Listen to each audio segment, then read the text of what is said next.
अस्सलाम वालेकुम एवरीवन। उम्मीद है आप सब लोग खैरियत से होंगे। Welcome back to my YouTube channel. नए साल की आप सब लोगों को बहुत ज़्यादा मुबारक हो। मेरी अल्लाह ताला से दुआ है कि आप सबके लिए ये नया साल बहुत मुबारक साबित हो। आज की वीडियो में मैं आप लोगों के साथ अपनी प्रोडक्टिव मॉर्निंग रूटीन शेयर करूँगी। इसके साथ साथ मैं आप लोगों के साथ ये भी शेयर करूँगी कि न्यू ईयर मैंने रेजोल्यूशन क्या बनाई है और मैं अपनी रेजोल्यूशन किस तरह से सेट करती हूँ। चलें जी, अब वीडियो की तरफ चलते हैं। सबसे पहले सुबह का टाइम था और मुझे कश्मीरी चाय की कहवा बनाना था, तो उसके लिए मैंने 2 टेबलस्पून जो रेगुलर हमें पंसार की दुकान से पत्ती मिलती है मैंने वही यूज़ किया है।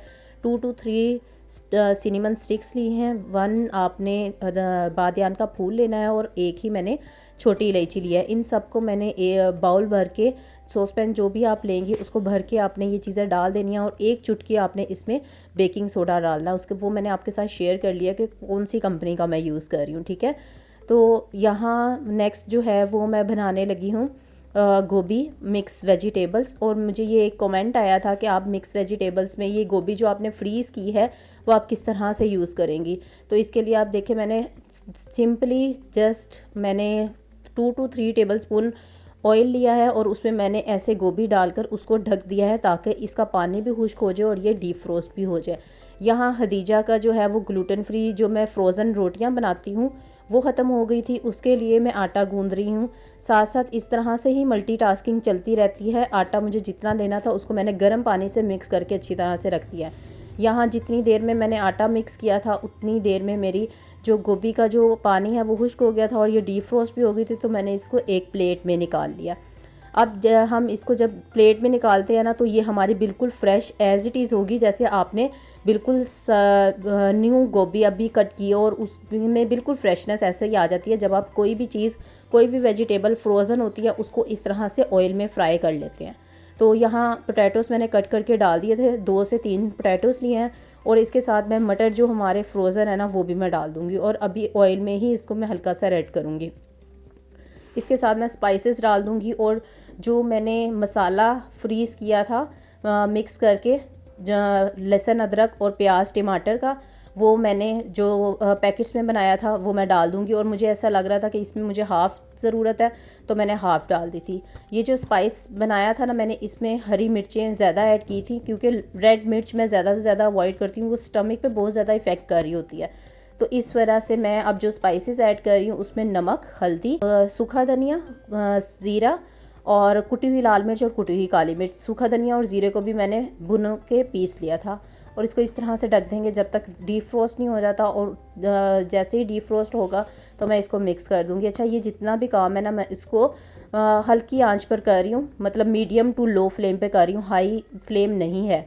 जैसे ही मैं भूनना शुरू किया तो मैंने हल्का सा फ्लेम हाई कर लिया था, लेकिन आपने मीडियम टू लो फ्लेम पर ही इस काम को करना है, ठीक है।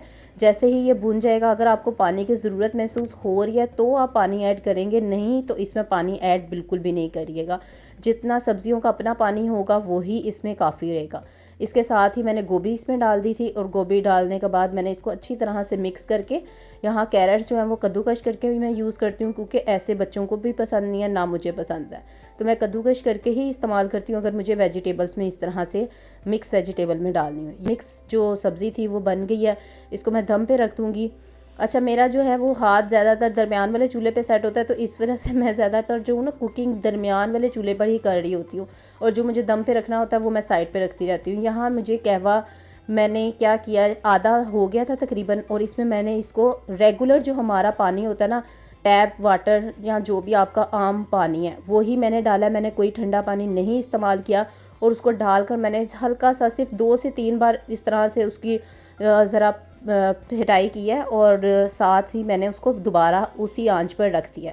यहाँ मैं आटा इस तरह से गूंद लूँगी और गूंदने के बाद मैंने 3 to 4 टेबलस्पून ऑयल के अपने हाथ पे लगाए थे और इसको अच्छी तरह से गूंद कर मैं इसको बेल लूँगी और साथ साथ मैं रोटियाँ पेड़े बना लूँगी और साथ साथ मैं रोटियाँ बना लूँगी। इस पर भी नहीं ना कंप्लीट वीडियो मौजूद है, उनके लिंक्स मैं डिस्क्रिप्शन बॉक्स में दे दूँगी। अगर किसी को ग्लूटेन फ्री रोटी के आटे की रेसिपी चाहिए या मैं फ्रीज़ किस तरह से करती हूँ, अभी फ्रीज़ तो मैं करूँगी वो लोग आप लोग देख ही लेंगे, लेकिन आप लोगों को जो है ना वो भी पता लग जाएगा।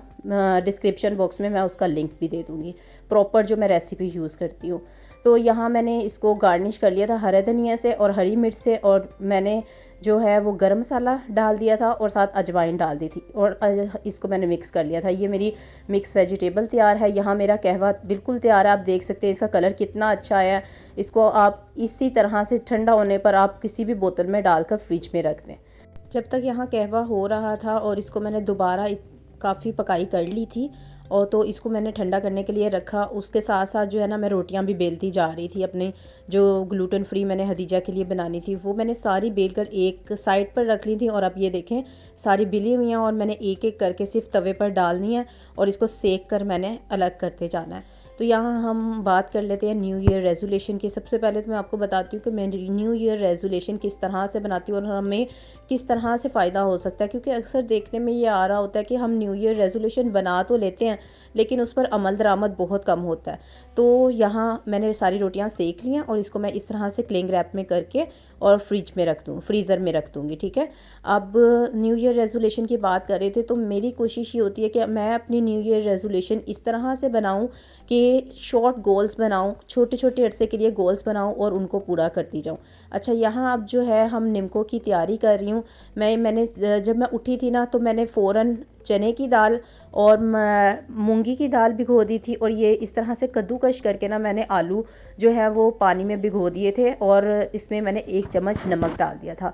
तो अगर आपके पास किचन टॉवल मौजूद है तो आपके लिए ये काम थोड़ा ज़्यादा आसान हो जाएगा, क्योंकि इस तरह से जब 4-5 घंटे दाल भीग जाएगी ना, आपने इस तरह से फैलाकर इसको अच्छी तरह से खुश्क कर लेना है। सारी दालों को आपने अच्छी तरह से यहाँ खुश्क करके और फिर इस तरह से प्लेटों में डाल लेना है। यहाँ मेरी दालें दोनों, चने की दाल भी है, ये मूंग की मैंने छिलकों के बगैर जो दाल होती है, और यहाँ जो मैंने पोटैटोज़ जो है वो क्रश किए थे, कद्दूकश किए थे, उनको मैंने डाल लिया था। यहाँ तकरीबन मैंने 1 लीटर के करीब ऑयल डाला है। 1 लीटर से कम है लेकिन 1 लीटर के करीब ऑयल डाला है। और यहाँ आप देख सकते हैं कि मैंने 1/4 डिश में डाला हुआ है। जो मेरी कढ़ाई है ना उसमें मैंने डाला है और काफ़ी ज़्यादा 3/4 ऊपर से मैंने कढ़ाई की जगह खाली छोड़ी है।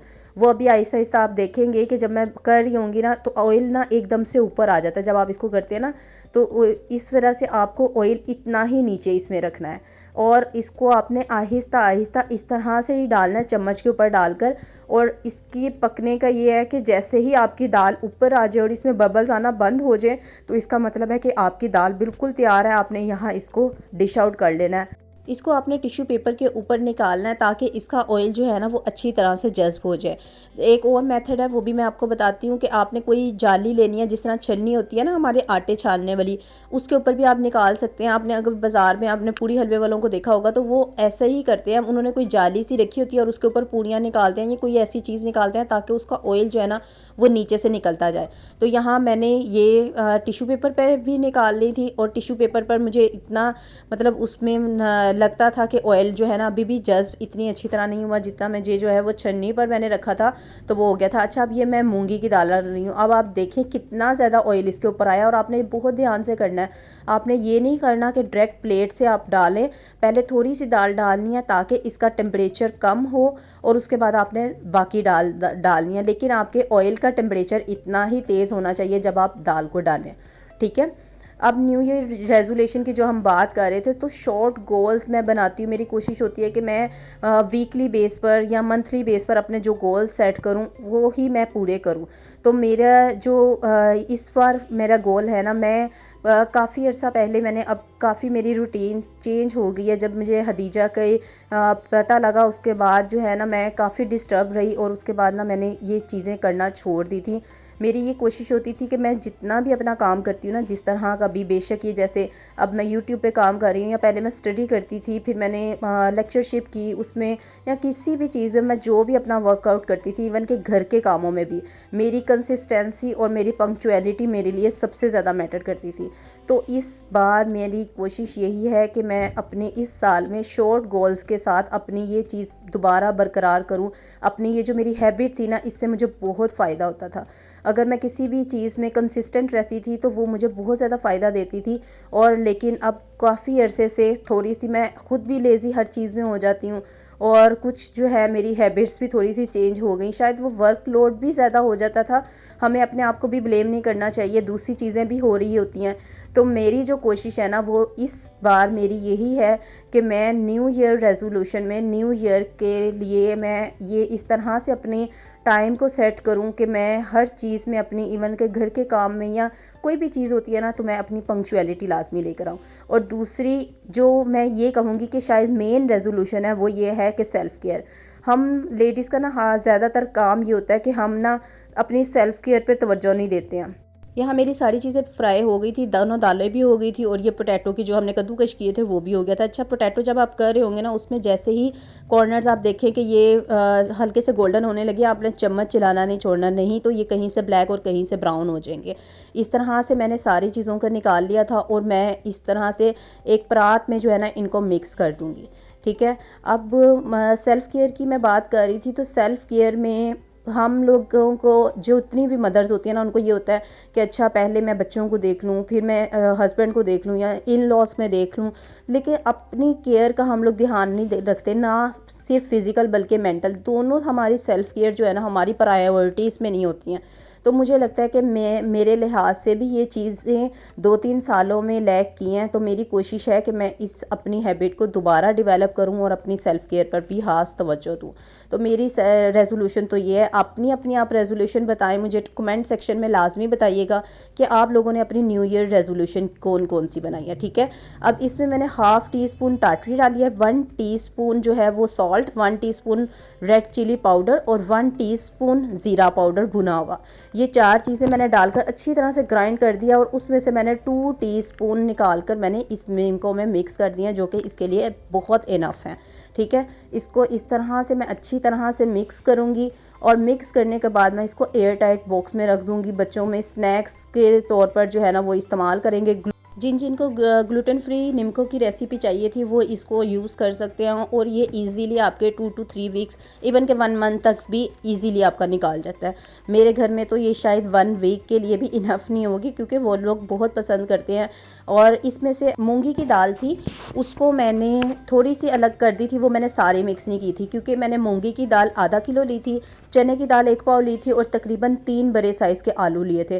तो दाल जो है मेरे घर में वैसे भी जो नमक वाली दाल आपको बेकरीज से मिलती है ना वो भी खाई जाती है, तो इस वजह से मैंने वो अलग से रखी थी, आधी से अलग कर दी थी। ये मिक्स निम्को तैयार हो गई और ये जो है हमारी नमकीन दाल जो होती है वो तैयार हो गया। इसको मैं एज़ इट इज़ ऐसे निकाल दूंगी और इसमें मैं हाफ़ टी स्पून के बराबर नमक ऐड करके अच्छी तरह से मिक्स करके रख दूंगी। और बिलीव मी, आपको बिल्कुल भी टेस्ट में फ़र्क नहीं लगेगा जो आप किसी भी बेकरी से लेकर आएंगे और आप घर में इस्तेमाल कर रहे होंगे।